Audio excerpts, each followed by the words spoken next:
गर्मी ओ गर्मी फोट न पाण सुम्हे थी न मूंखे सुम्हण थी ॾी।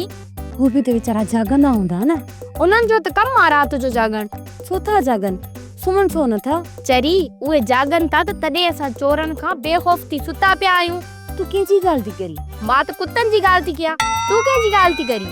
मां पंहिंजे मुड़ुस जी ॻाल्हि थी कयां। तोखे उन्हनि जी छो लॻी आहे? मुड़ुस माण्हू आहिनि जे अॼु राति जागंदा त सुभाणे ॾींहं जो खटनि ते खोंगरा हणंदा। भला पंहिंजे मुड़ुस ॾे कॉल त कर, हाल अहवाल त पुछीस न। सवेर फोन कई हुयमांसि पर नंबर बंदि हुयसि। गर्मी थी सघे हुनजी मोबाइल चार्ज न हुजे। हाणे अल्लाह जो नालो वठी सुम्ही रहो। जेकॾहिं असां राति जागंदियूंसीं न त सुबुह जो थकल ईंदा, उन्हनि जी ख़िदमत केरु कंदो? हा दी इहे त आहे, पर निंड बि त अचे न। मूंखे त निंड ई नथी अचे। अदी अखियूं बूटे सुम्हंदी त निंड अची वेंदी, बाक़ी चिबरे वांगे दोडा पटे लोणा हणंदी त सॼी राति पई सूर खाईंदी, निंड कोन ईंदी। ठीकु आहे दी, तोखे निंड थी अचे तूं सुम्ही रहो, मूंखे त निंड नथी अचे।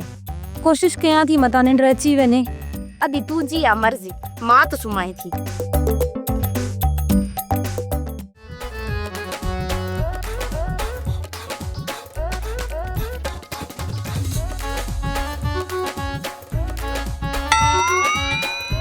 गर्मी अच्छा भाई ॿाहिरि अल्लाह जी महिरबानी तो त पाचला मत अच्छा पाण बि त खाई सघूं था न।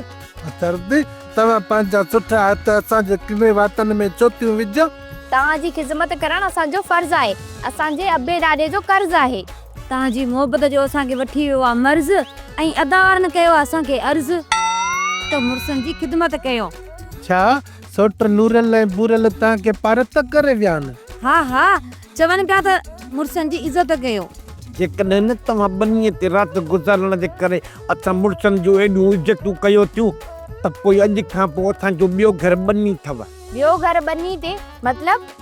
भाॼाई असां बनी ते पंहिंजो ठियो ठाहे पोइ वरी सोट नूरल ऐं बूरल सां गॾिजी रहंदासीं। इन जो मतिलबु आहे त तूं सॼी राति वाली बनीअ ते हूंदे?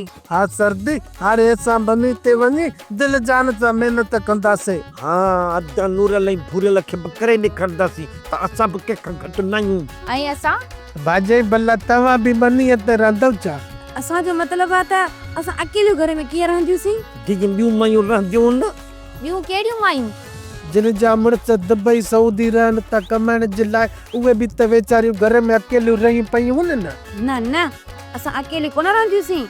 असां अदा वारनि खे चई तव्हांजो बनीअ ते वञणु बंदि था करायूं। न सोट वारनि खे न ॿुधाइजो।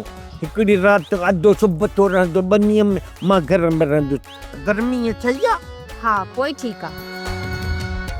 सोप सीरियल जहिड़ियूं ज़ालूं तहिड़ा मुड़ुस तमाम एपिसोड्स ॾिसो HD क्वालिटीअ में। विज़िट करियो असांजो YouTube channel Sindh TV HD drama. Subscribe कयो असांजो official YouTube channel Sindh TV HD drama ऐं वधीक अपडेट लाइ बेल आइकन खे क्लिक करियो।